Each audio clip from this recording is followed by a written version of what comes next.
Hello po sa inyong lahat mga ka-crypto. Ako po si Pinoy Crypto Trader at sa video na ito ay atin pong pag-uusapan ang tungkol dito kay Shiba Inu. Kung saan ang sabi rito ay early Shiba Inu whale dumps 255 billion SHIB for feet. Details. Ayan. Ang ating pong pag-uusapan dito ay ang isinagawang malaking transaction ng isang malaking investor. Tawag po dyan ay Shiba Inu whale.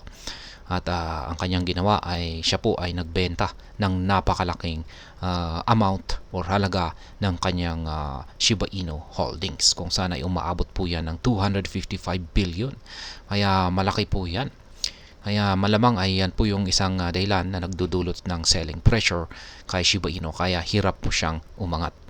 At sabi rito ay pinagpalit daw po niya yung kanyang 255 billion na Shiba Inu tokens kay FET. Kaya yan, mukhang yung mga ibang whale ay nagkakaroon na ng interest sa ibang mga crypto asset. At yan, bago po tayo magpatuloy ay nais ko lamang po munang bigyang linaw ang aking disclaimer kung saan ang nilalaman po ng video na ito ay hindi po ito isang financial advice. For education and information purposes lamang po ang layunin nito. Maliban po dito ay nais ko na rin pong magbigay babala na wala pong kahit anumang group chat ang Pinoy Crypto Trader. At ayan mga ka-crypto, sa ating pagpapatuloy ay ang sabi rito ay an early Shiba Inu whale who made astronomical gains in the 2021 to 2022 market cycle shift parts of their SHIB investment to FET. Ayan. Isa raw po itong early investor or isang malaking investor ni Shiba Inu. Isa po siya sa mga naunang nag-invest kay Shiba Inu. At kumita po siya ng napakalaki noong mga taong 2021 at saka 2022. Pero ngayon ay mukhang nagkakaroon na siya ng ibang interest sa ibang mga crypto asset, kung saan ay yung ilang bahagi ng kanyang Shiba Inu investment ay kinonvert po niya kay FET.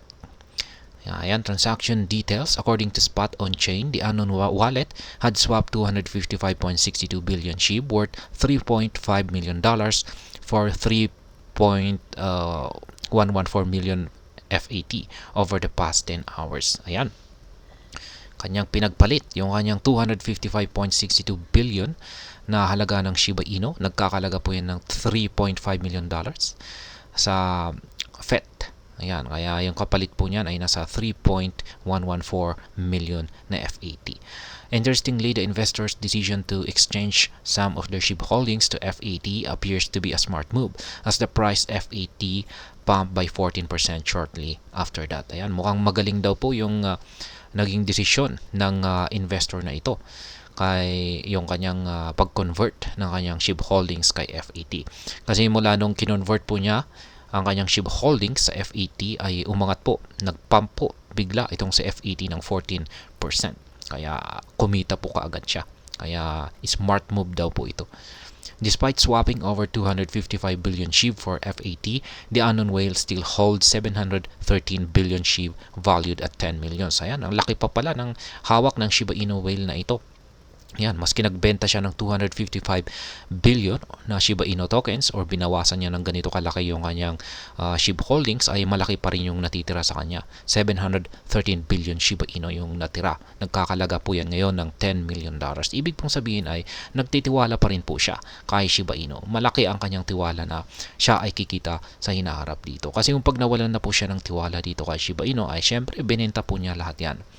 It remains to be seen whether the investor will continue to swap more of their SHIB holding for FAT or other crypto assets. Yun nga lang, at wala pong nakakalam kung ang investor na ito ay magpapatuloy siya sa pagsaswap or pagko-convert ng kanyang Shiba Inu tokens kay FAT or sa ibang mga crypto assets. Pero mukhang baka hanggang dyan lamang.